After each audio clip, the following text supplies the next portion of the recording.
से कई राज्यों में ग्रुप 1 ग्रुप 2 के आपस में मर्जर भी किए गए हैं। चिकित्सकों को आपस में किसी तरह का भेदभाव नहीं रखना चाहिए, सबको मिलजुल के काम करना चाहिए। सरकारों ने ये जो निर्णय लिया है, कई कई सभी बातों को सोच समझ के निर्णय लिए होंगे। इनका विरोध करना, वो भी बिना किसी बेस के, अनावश्यक विरोध करना और आपस में वेमनत से, डॉक्टरों में आपस में वेमनत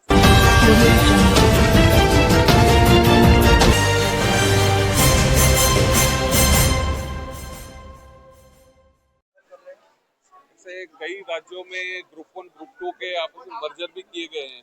चिकित्सकों को आपस में किसी तरह का भेदभाव नहीं रखना चाहिए, सबको मिलजुल के काम करना चाहिए।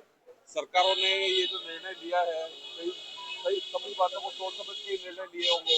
इनका विरोध करना, वो भी बिना किसी बेस के, अनावश्यक विरोध करना और आपस में वेमनत से, डॉक्टरों में आपस में वेमनत से पैदा करना कि हम ग्रुप 1 है, ग्रुप 2 है, इस तरह का नहीं करना चाहिए। सबको मिलकर काम करना चाहिए और सरकार ने किया है तो कुछ सोच समझ के किया है, इसका किसी तरह का विरोध नहीं करना चाहिए। मेरा मानना है कि सबको मिलजुल के काम करना चाहिए, इस तरह का भेदभाव रखना ही नहीं चाहिए ग्रुप 1 ग्रुप 2 का।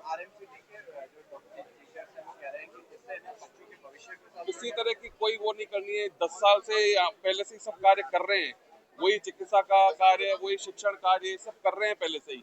उससे जब अभी तक कोई दिक्कत नहीं आई, अब जब ये सरकार ने इतना अच्छा एक स्टेप उठा रही है तो उसका ही बिना किसी बेस से पैर के उसके विरोध करना किसी औचित्य नहीं है इसका।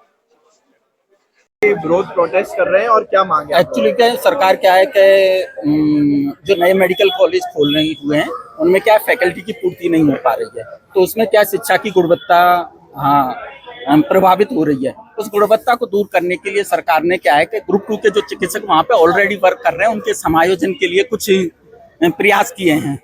सालों से जो काम कर रहे हैं और जो पुराने मेडिकल कॉलेजों में भी बहुत सारे लोग यूटीबी पे यानी शिक्षण कार्य कर रहे हैं। उन्होंने बीसीबीआर और एमएटी की सबकी ट्रेनिंग कर रखी है और वो 10-10 साल से काम कर रहे हैं। बहुत कुछ सुपर स्पेशलिटी के डॉक्टर्स भी हैं।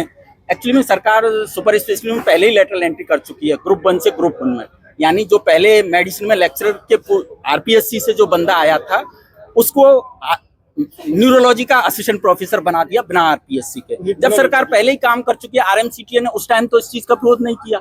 आज आरएमसीटीए विरोध कर रही है। आरएमसीटीए कहेगी 24 से 28 शिक्षक लेटरल एंट्री के द्वारा बिना आरपीएससी के सुपर स्पेशलिटी में अपने अपने डिपार्टमेंटों में बिना आरपीएससी के समायोजित कर लिए गए हैं। तो इसलिए ग्रुप 2 के कुछ शिक्षक और सरकार ये चाहती है कि जिससे कि शिक्षा की गुणवत्ता नए मेडिकल कॉलेज में प्रभावित नहीं हो। और जो यहाँ पे भी सुपर स्पेशलिटी की जो पुराने 6 मेडिकल कॉलेज है गवर्नमेंट के, उसमें भी जैसे अजमेर में अभी से एंडोक्राइनोलॉजिस्ट नहीं है, मेडिकल ऑन्कोलॉजिस्ट नहीं है, तो उनकी पूर्ति के लिए सरकार ये चाह रही है कि ग्रुप 2 में जो नए यंग अचीवर बाहर से ट्रेनिंग करके आ रहे हैं तो वो इनका समायोजन हो जाए, इधर आ जाए। उससे क्या है कि सरकार पर कोई वित्तीय भार भी नहीं पड़ेगा, सरकार को कोई अतिरिक्त पैसा भी नहीं देना पड़ेगा। उनको ऑलरेडी राज्य में इसमें क्या ओल्ड पेंशन स्कीम नहीं है तो लोग बाग वहाँ पे जाना नहीं चाहते शिक्षक से, लेकिन ग्रुप 2 के लोगों को पहले से ऑलरेडी पेंशन स्कीम में आते हैं तो उनके लिए सरकार पे कोई वित्तीय भार नहीं पड़ेगा। इसलिए सरकार ने ये निर्णय लिया और हम इस निर्णय का अजमेर के सारे अरिस्टा वाले सम्मान करते हैं। और जो यहाँ पे यूटीबी पे चिकित्सक लग रहे हैं और जो यहाँ पे चिकित्सक काम कर रहे हैं सालों से, वो इस निर्णय का सम्मान करते हैं और प्रशंसा करते हैं। आरएमसीटी का विरोध कर रहे हैं जो वो जिस चीज का प्रोटेस्ट। हाँ, आरएमसीटी का विरोध ये गलत है। आरएमसीटी को इस तरह का विरोध नहीं करना चाहिए क्योंकि वो तो खुद ही लेटरल एंट्री करवा चुके पहले से। अगर उनका इस तरह का विरोध था, और ये लेटरल एंट्री नहीं है, ये समायोजन है, ये मेरिट लिस्ट बेसिस पे बाकायदा इंटरव्यू होके होगा। ऐसे नहीं होगा कि किसी को भी ले लिया। सरकार बाकायदा एक ड्यू प्रोसेस के तहत वर्क करेगी जिससे क्या मेरिट भी प्रभावित नहीं होगा। मैं डॉक्टर इब्राहिम खान हूँ और मेडिसिन डिपार्टमेंट में काम कर रहा हूँ मैं 5-6 साल से, और मैंने डीएम किया हुआ न्यूरोलॉजी में।